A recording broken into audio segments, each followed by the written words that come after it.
तृणमूल कांग्रेस तिहिं सांगठनिक बाछनाव मेना कदा नवा बाछनाव रे ममता बनर्जी पार्टी प्रेसिडेंट लेकाते बाछनाव याकू नवा बाछनाव ऑक्टो कोड ऑफ कंडक्ट आलू रपुदो मा ओना कमी हरा पार्टी रे मारा अगवान को नेलेदा पार्टी रे नवा ग्रास रूट बाछनाव रे 700 वोटर्स को सेलेदो आ साथे आरहो अडिगान कमी हको सेटेरो बारातेना लक्कना जेके नवा कमी हरात नेताजी इंडोर स्टेडियम रे हुयु लेकिन साथे बारातेना लक्कना जेके नवा रे पार्टी रे 1500 गोटांग अगवान को सेटेरो आ आर साथे उलेदे आ कोविड रेना हालत जेतु पोनत रे चलाकाना ओना खदिर ते सानाम लेकाना अरी मानवताव काते हुयुमा ओना से हो तृणमूल पार्टी रेन कमियर को नजर बेना आकादा आनवा कमी हराटे पोनत रे पुलिस सासाते दिसो डगरी रेन कमियर हको शहर सेटे को ताहेना आनवा सांगठनिक बाछनाव तो तृणमूल 5टा सिन खन 2017 से हिद्रे होलेना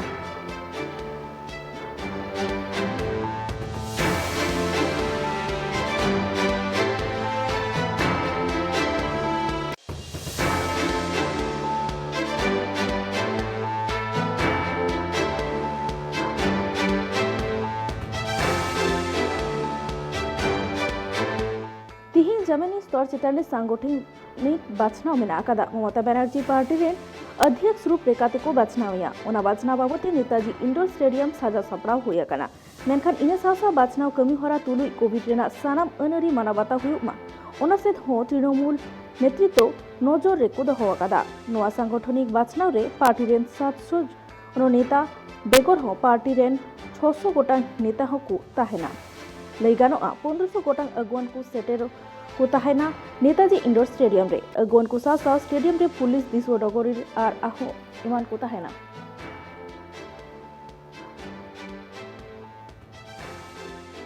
आनुआ बाछना बाबते आरहो सामले कायते बाड़ाई होचले किते फोन कलते जपरावना का दिया ट्राइब टीवी रे रिपोर्टर देवजानी सरकार देवजानी আমি জানতে চাইবো আজ তৃণমূলের সাংগঠনিক নির্বাচন এই সংক্রান্ত তোমার কাছে কি কি আপডেট রয়েছে এই মুহূর্তে দেখুন অনিতা, আজকে তৃণমূল কংগ্রেসের সর্বভারতীয় যে সাংগঠনিক নির্বাচন, সেখানে তাদের যে সর্বভারতীয় যে চেয়ারপারসন, সেই চেয়ারপারসন নির্বাচিত হবে, অর্থাৎ মমতা বন্দ্যোপাধ্যায় এই পদে রয়েছেন। তিনি একমাত্র এই পদে তাকে যে নির্বাচিত করা হবে। আজকে বেলা 12টা থেকে নির্বাচন শুরু হওয়ার কথা রয়েছে এবং তবে তার আগে যারা ভোট দেবে তাদেরকে পৌঁছে যেতে হবে। তার আগে তাদের গিয়ে ডেলিগেট যে পাস সেটা সংগ্রহ করে নিতে হবে। মোট 700 জন নেতা থাকবেন, 700 জন সদস্য নেতা থাকবেন এবং 800 জন সদস্য থাকবেন যারা ভোট দেবেন। সেই তাদের সংখ্যা হচ্ছে 800 জন এবং 700 জন নেতা, টোটাল 1500 জন সদস্য আজকে থাকবেন। কোভিড বিধি মেনে যাতে নির্বাচন সম্পন্ন হয় সেদিকে কিন্তু তৃণমূল নেতৃত্বের নজর রয়েছে। সে কারণে বসার যে জায়গা, যে সিট, সেটার মধ্যে যথেষ্ট দূরত্ব রাখা হয়েছে এবং নেতাজি ইন্ডোর স্টেডিয়ামে তৃণমূলের যারা সদস্য নেতা কর্মীরা ছাড়াও পুলিশ অফিসার, সাংবাদিকরাও থাকবে। তাই কোভিড বিধিটা কিন্তু পুরোপুরিভাবে মাথায় রেখে তৃণমূল কংগ্রেস আজকে এই সাংগঠনিক নির্বাচন প্রক্রিয়াটা সারবে। আজকের এই নির্বাচনের পর মমতা বন্দ্যোপাধ্যায় এই তৃণমূলের চেয়ারপারসন নির্বাচিত হওয়ার পরে তারপরে তৃণমূলের যে ওয়ার্কিং কমিটি, সেই কমিটি গঠন হবে এবং সেই কমিটিতেও নির্বাচন হবে। 31শে মার্চ পর্যন্ত এই পুরো নির্বাচন প্রক্রিয়াটা চলবে। এখন তুমি জানো যে তৃণমূল কংগ্রেসের ওয়ার্কিং কমিটিতে রয়েছেন 20 জন সদস্য। এবারে যেটা আমরা তৃণমূল সূত্রে খবর পাচ্ছি যে ওয়ার্কিং কমিটির সদস্যের সংখ্যা বাড়ানো হবে। তার কারণ শুধু এই রাজ্যে নয়, রাজ্যের বাইরেও দল বড় হচ্ছে, দল তাদের ডালপালা ছড়াচ্ছে। মেঘালয়, গোয়া, অন্যান্য রাজ্যেও, ত্রিপুরা, অন্যান্য রাজ্যেও কিন্তু দলের সংগঠন গড়ে তোলা হচ্ছে। সে কারণে অন্যান্য রাজ্যের সদস্যকেও এই ওয়ার্কিং কমিটিতে জায়গা দেওয়া হবে বলে তৃণমূল সূত্রে খবর পাচ্ছি।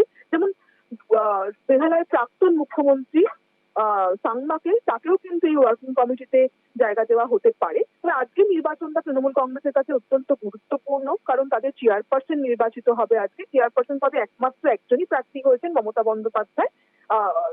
সেই মমতা বন্দ্যোপাধ্যায় নির্বাচিত হয়ে যাওয়ার পরে তিনি কিন্তু পুরো দলটা ঢেলে সাজাবেন বলেই আমরা তৃণমূল সূত্রে খবর পাচ্ছি। এবং এই যে পুরো নির্বাচন প্রক্রিয়াটা হবে, এই নির্বাচনের রিটার্নিং অফিসার করা হয়েছে পার্থ চট্টোপাধ্যায়কে, তিনি দলের মহাসচিব, রাজ্যের মন্ত্রীও বটে। তিনি কিন্তু কারা ভোট দিতে পারবেন বা কিভাবে নির্বাচন প্রক্রিয়াটা হবে সব পুরো বিষয়টা পার্থ চট্টোপাধ্যায় দেখছেন। নন্দিতা। দেবযানী, আমি আরো জানতে চাইবো যে কি সাংগঠনিক নির্বাচন নিয়ে কোভিড বিধি লঙ্ঘিত যেন না হয় সেই ক্ষেত্রে কি কি ব্যবস্থা নেওয়া হয়েছে? কোভিড বিধিটা মাথায় রাখা হচ্ছে, যেহেতু কোভিড পরিস্থিতির মধ্যে হচ্ছে, আর যেহেতু অনেক সদস্য থাকবে, প্রায় 1,500 জন সদস্য, মানে 800 জন যারা ভোট দেবেন এবং 700 জন নেতা, তো সে কারণে একটা 2 গজ কি দূরি এটা মেনে চলা হচ্ছে। যে আসনগুলো সেখানে রাখা হচ্ছে সেখানে কিন্তু যথেষ্ট ডিস্টেন্স রাখা হচ্ছে এবং অবশ্যই স্যানিটাইজার দেওয়া হবে যারা ভোট দিতে আসবেন, এবং থার্মাল গান দিয়ে তাদের যে তাপমাত্রা সেটাও মাপা হবে। কোভিড যে কোনো রকম যাতে কোনো ফাঁকফোকর না থাকে সেটা কিন্তু তৃণমূল কংগ্রেসের নজর রাখছে। আর এই কার্যক্রম কখন থেকে শুরু হবে? এটা দেখো, এটা বেলা 12টা থেকে শুরু হওয়ার কথা, কিন্তু তার আগেই 10টা 10:30টার মধ্যেই প্রত্যেককে পৌঁছে যেতে হবে, কারণ তার আগে তাদের ডেলিগেট পাস সেটা সংগ্রহ করতে হবে এবং তারপরেই তাদের 11টার মধ্যে কিন্তু স্টেডিয়ামের ভিতরে প্রবেশ করে যেতে হবে। ধন্যবাদ দেবযানী। आजम के अपन देवजानी कथा को मेनखान नुआ को सांगठनिक निर्वाचन रेना कमी हरा तिकिन 12 बजे हबिते एतहब लेकिन मेनखान ओना मारांग रे सानाम अगुवान खन एतहब काते जातिनो वोटर्स को हिजुगो लेकिन उनको वोटर्स को 10 बजे रेगी सेटेर होइल मेना ताकवा जेदेसे उनको को पास कलेक्ट आ सासाते नितो जातिनो कोविड रेना हालत मेना कादा ओना खातिरते ए सानाम लेकाना जातिनो अनअरी मेना कादा ओरा अनअरी मानाबाताव काते चेकिंग को हुयो आर साथे जातिनो दुरुप रेना ठाव बेना हुई कना ओना दुरुप ठाव रे जाते सानाम अगुवान खन वोटर्स को ता ओना से हो प्रशासन पास्टेशन को नजर एम हुई कना।